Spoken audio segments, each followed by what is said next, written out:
Shumai, guys. Welcome back to the Life to the Full podcast. The podcast that helps you make the most of your time here on Earth. My name's Dav Morse. I'm your host.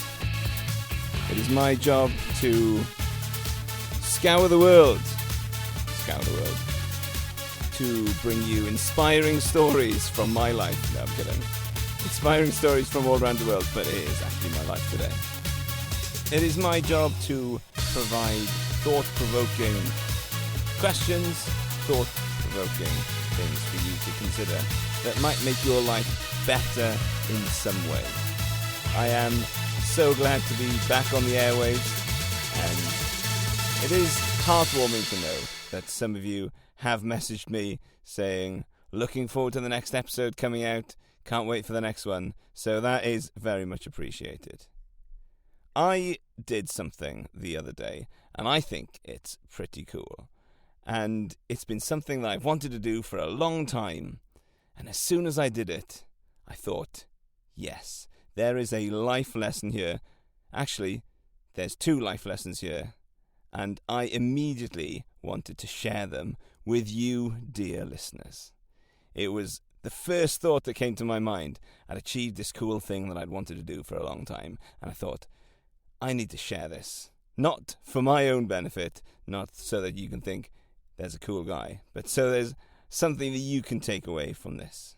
What made it extra cool was there is a pattern that I noticed in my life, and I thought to myself, if there's something in my life here, if there's a pattern that's developing in my life, then there's someone out there that will benefit from hearing this, because that pattern could well be appearing in your life. And this life lesson is actually something I'm doing you a disservice by not sharing it with you. So let's dive in.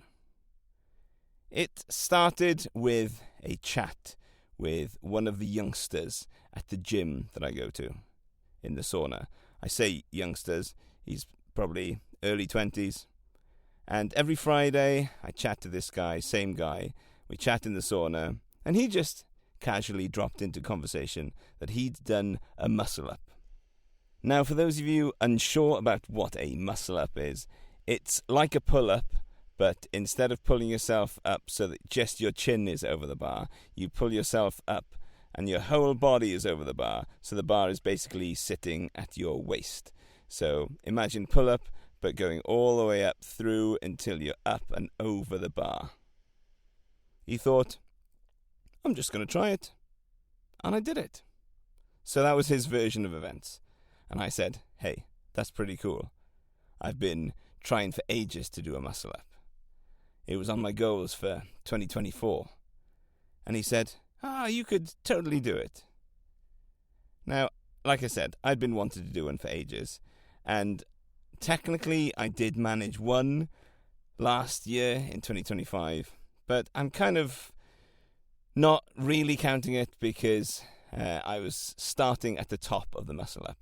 I got some tips from my mate to say, if you want to get your first muscle up, start at the top. So I climbed up to the top of the bar and swung myself down and used the momentum to swing myself back up. So I was pretty pleased with myself at the time, but I have thought I do really need to get to doing it off the ground. And he said he just gave it a shot and he did it. And I thought, if this guy can do it, I can jolly well do it. So the next week, I just went for it. I thought, that guy with no training, no calisthenics skills necessarily, and he reckons he can do it, and he did it. I thought, I jolly well need to do this. So, stepped up to the bar, looked at the bar, pumped myself up and said, come on, you can do this. Jumped up, swung myself forward, swung myself back as hard as I could, smashed my arms down and pulled myself up over the bar. I was pumped as anything. And he was just standing, this guy was just standing not too far from me doing his own workout. And he looked at me and he said, nice work, dude. We had a little moment. He congratulated me. I said, that's great. It it was your inspiration that made me do it. And then he filmed me doing the second one. I did another one, and it was pretty cool. It was a pretty cool moment all around. But what I noticed was he did something, and I thought, if he can do it, so can I. If he can do it, so can I. I can do this. And I've noticed this as a pattern throughout my life. Now, with my first triathlon, I was a young man of 18 when I was at university. And this guy, I think I've told this story on the podcast before, this guy turned up to church one day with a Brighton Sprint Triathlon finishers t-shirt. And I thought, triathlon, that's pretty cool. I'm going to do a triathlon one day. And didn't really do anything about it. Didn't train for it. But I thought to myself, I'm going to do a triathlon one day. And I kept going on about this. This guy had inspired me. I'm going to do a triathlon. And then 4 years later, when I got married, I was still going on about this. Hadn't done it. My wife said to me, well, just stop going on about it, or just go and book it and actually do it. And so that was it. My wife encouraged me. I booked it. I did my first triathlon. And it was so cool. I did really enjoy it. It was pretty hard work. There's some pictures of me absolutely spread out at the end, at the finish line, just completely ruined. I was not expecting it to be that hard work. But I did it. And it was down to seeing some guy doing something cool. And then I thought, I can do that. And eventually getting around to doing it. Same thing happened with my first Ironman. I say first, it's actually my only one, but, still counts. My housemate from university, a guy called Dan, if you're listening, please don't take offence to this, you're an inspiration to me. But when Dan was at university, we lived together, and all he did was watch Friends and drink wine. He did no exercise. No exercise at all, just watching Friends, drinking wine. And then a few years later, Dan said to me, I saw him and he said, I've just finished Berlin Marathon. And I looked at him and thought, what? Marathon? I didn't know you were marathon running. And he said, yeah, and I've signed up to do an Ironman next year. I can't swim, but I could just learn to swim. And so my housemate from university, Dan, who didn't do any exercise, few years went by, saw him, and he was training for an Ironman, and he did an Ironman the following year. And I thought to myself, if Dan can do it, I can jolly well do it. Because I'd had doing an Ironman on my goal list for over a decade at this point. When I first got into triathlon, ended up down the internet rabbit hole of what you can do with doing triathlon, and this competition came up, Ironman. I thought, Ironman, that sounds so cool. 2.4 mile swim, 112 miles on the bike, and then a 26.2 marathon at the end. I thought, one day I'm going to do that. And it took, eventually, 13 years, and Dan to do it, for me to say, right, I'm going to do it. And there's so many things that I've done in my life that I've looked at other people and thought, if they can do it, I can do it. And I just did it. Starting a podcast. I had a couple of friends who'd had a couple of different podcasts, and I thought, if they can do a podcast, I can do a podcast. When I bought my first investment property, it wasn't somebody that I knew this time, but it was from listening to podcasts that I found out, there are people out there doing this. There are people out there buying property, investing in their own future, making something of their lives, saving, and providing for themselves in the future, not relying on the government. And I thought, if they can do it, I can do it. So I ended up buying an investment property. Same with investing. I didn't even know that investing was a thing. And then I watched some YouTube videos and thought, oh, right. I read some blogs, read a book, and thought, I can get on with this. I can do this. If somebody else can do it, I can do it. And there's so many things that I've done in my life which I thought I can do because somebody else didn't do it. Now, this is the interesting point. None of those people knew they were inspiring me. My mate Dodge, who did the first triathlon, my mate Dan, who did the Ironman, the guys at the Property Podcast, they weren't doing their cool things to impress me or to inspire me. They were just getting on with their lives, doing the cool things that they wanted to do. And you never know who might be inspired by what you do. I've done some things in my life, and most of it is for my own entertainment. Most of it is for my own amusement. But sometimes I end up inadvertently inspiring people to do things and change their lives. I've inspired people to do home exchange. I've made YouTube video, I've made podcast episode about home exchange. Go back and check out those. But people have seen me do home exchange and thought, hey, that's really cool. I'm going to do that. And there's one of my friends now. He absolutely swears by home exchange. He was introduced to it by me and thought, this is an amazing way of traveling, seeing the world, basically for free. And he is completely hooked.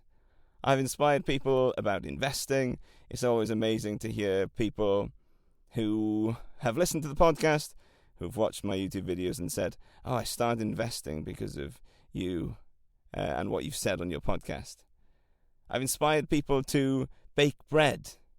I love bread baking, and I've taught bread baking, and I've just, kind of been honest with my bread baking life and said, I'm making bread, these are some of the pictures, and people have said, oh, I'm going to start making sourdough, or they've joined in my Instagram challenge, my follow along, bake along that I did during lockdown.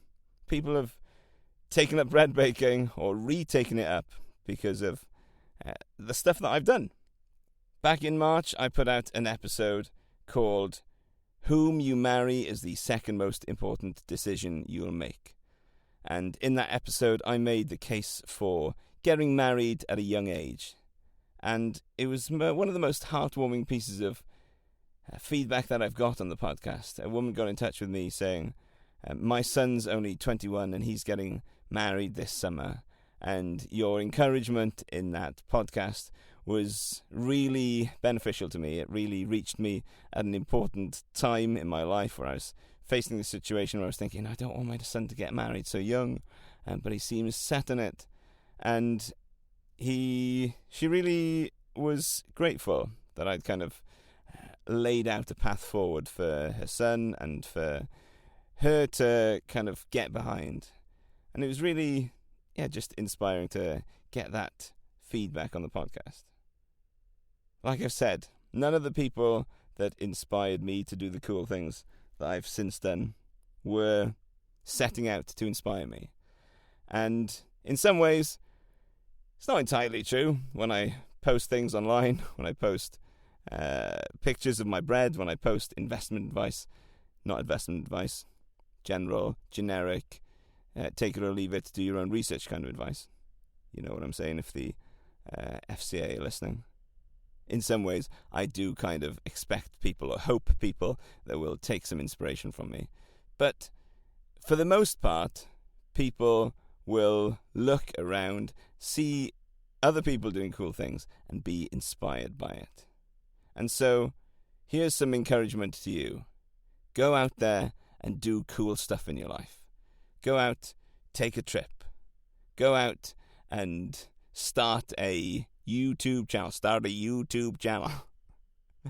Go out and get on your bike. Go on a bike trip. Spend a few days cycling across the country. Or bake a cake. Or enter that endurance race. You never know who you might inspire.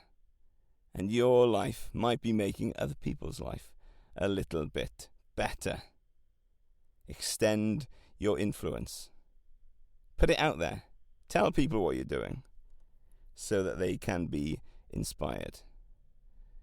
And the second lesson is about how quickly you can achieve your goals. Like I said, doing a muscle up was on my list of goals to do in 2024, and it's eventually taken me till halfway through 2026 to properly say, yes, I have done a muscle up. And what have I been doing in the meantime? Even though I didn't hit my goal in 2024, I just kept the process going. I kept training, I kept going, and even when I faced a setback, like after the first time I did that muscle up in January last year, I broke my finger shortly afterwards, and so I kind of scuppered any progression after that. But despite that setback, I just trusted the process, kept going, carried on. And the truth is, it doesn't matter if you're late reaching your goals. Your goals are flexible in timing.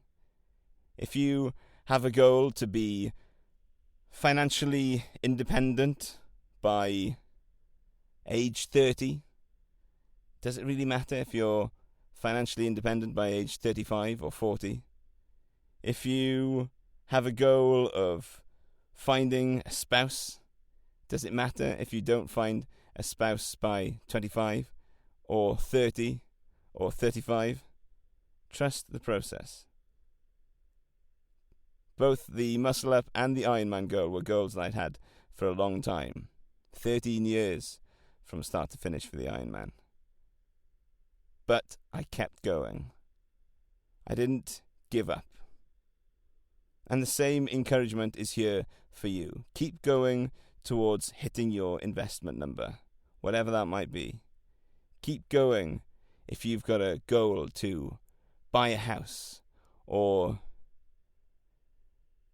to run an ultramarathon, or even to be around for all your kids' birthdays, or even be around. There's a time limit on that one. If you've got a goal to live abroad for a year, then don't worry if it doesn't come as soon as you'd like.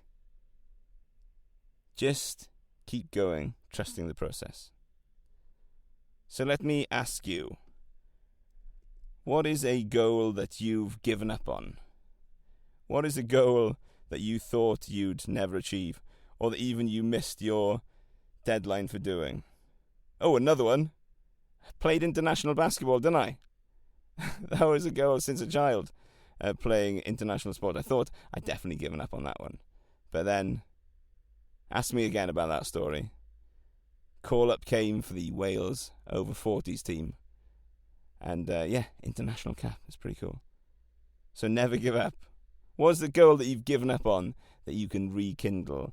That you can say, actually, it doesn't matter if I didn't hit it by this certain time. I'm going to keep going. Trust the process. What's a goal that you are currently working towards and is taking a longer time than you'd hope to reach? Keep going. Keep going. Keep turning up. Keep showing up. Keep doing the things that move you in the right direction. Moving the needle towards where you want to go. What's one thing you can do this week to keep chipping away at it? So here's my encouragement and life lesson for you. Do cool stuff and let people be inspired by you. By failing to shine, you are